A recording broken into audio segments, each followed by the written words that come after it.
Happy Thursday, everyone. Welcome back. It's time for a Pounds for Purrs workout. Today was the second cycle of training, so I'm back to incline bench press and T-bar row. I started the workout with a half mile on the Crossramp. I was going to go to my usual elliptical, but I went to the Crossramp instead and realized that doing a half mile on the Crossramp is definitely different than doing it on the elliptical.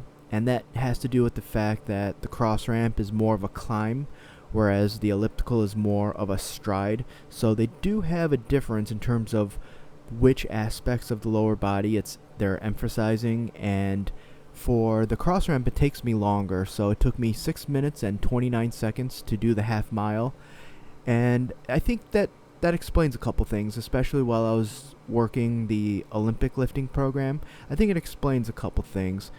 One, with how long it takes to do the half mile, but also with maybe it takes a little bit more out of me than I thought it was. So that's just something to keep in mind for the future. So I very well might just do a quarter mile on the Crossramp. That might be plentiful, because that about feels like the equivalent of doing a half mile on the elliptical. Now for incline bench. Well, really the theme for the day is this is the start of undulating periodization, so factors change. I add weight 6 to 7% on both lifts from where I started, and then I drop the reps from a 10 by 5 to a 10 by 4. So instead of 50 total reps, we're going for 40 total reps. And today was great. It was a really good workout. I got to the gym late morning, like just right around noon pretty much, and then I got into incline bench. So I did the same warm-up as before, 10, 8, 6, 4, and basically 10 reps with the bar, 8 reps with 95 pounds, 6 reps of 135, and then the 4 is the first working set. So 10 sets of 4, 90 seconds of rest in between sets, and I decided to put some pauses on the chest, more than I did last time and the time before, so just because I can, more or less. Those days, I just wanted to get it done, and I could have done it then, it's just that I just chose not to. Now, it's more than a stoppage. Now I'm putting definitely much more of a pause, just for the simple sake of doing it. Of course, there are good reasons to do pause rep training, but for the time being, it's not absolutely important, but sometimes I'll throw them in, sometimes I'll start to do them as I get past about set 5 or so, and today I just felt like doing more of them just for the fun of it and nothing more than that. So good incline bench day. It's 195, so that's just on the lower tier of 6% added on, and it felt great. Felt light, felt easy, and that's how it's supposed to feel. So I think I'm completely back on track with incline bench, and it's comfortable. It's really comfortable, and we'll see where it goes from here. For the accessory, my plan was going to the barbell bench press, probably the guillotine press again, but both flat benches were taken, and I decided to go with the flat dumbbell bench press instead, which is always a good idea. It's never a bad idea to do that.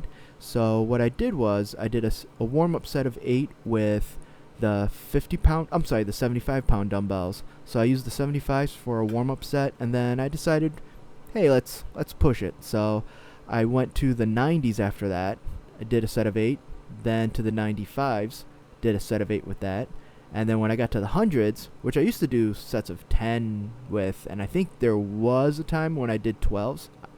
I can't quite remember, but definitely I know for a fact I've done sets of 10 with the 100s before. I got to 6, so that's where I was feeling like, yep, that's all I got.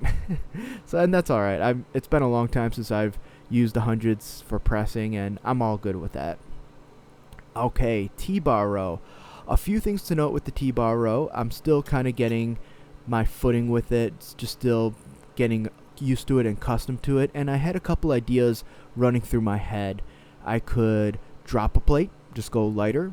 I could stay at the same weight, but I definitely was not going to add any weight, namely because I had only done it once, and I wanted more practice with it before I did an increase. So at the last minute, I decided I'll just do the same weight as last time, but of course I will still use the undulating periodization in terms of going for 10 sets of 4 instead of 5. And it was fine. It was good.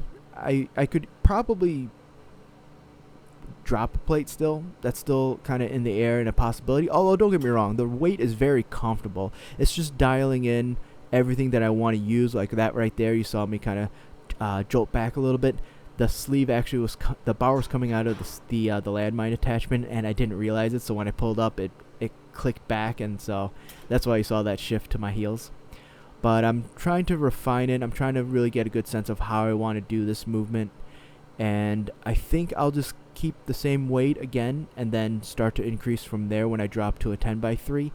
But I like the movement. It's nice. It's different. It's something that I've never just gave all that much attention to, so I'm kind of glad that I'm giving it a go this time around, and we'll see where it takes me. But I do like it. I like the fact that we have a landmine attachment, and I think it's a great movement. So for the T-bar row, I think it'll be just keeping the same weight for the week, and then next time for the next cycle, I will do an increase and just kind of see from there. And so that's really the only wild card out of all the main lifts. And for the accessory, I went to a machine actually. I really wasn't sure what I was going to do for the accessory, so I went to a seated row. It's mostly an underhand grip, mostly supinated, but it's a bit of an angle, so it's not totally supinated. It is at an angle, and I really enjoyed it. So what I did was a warm-up set of 8 with 50 pounds, and then I did working sets with 100, 120, and 140. All right, y'all, adopt, don't chop.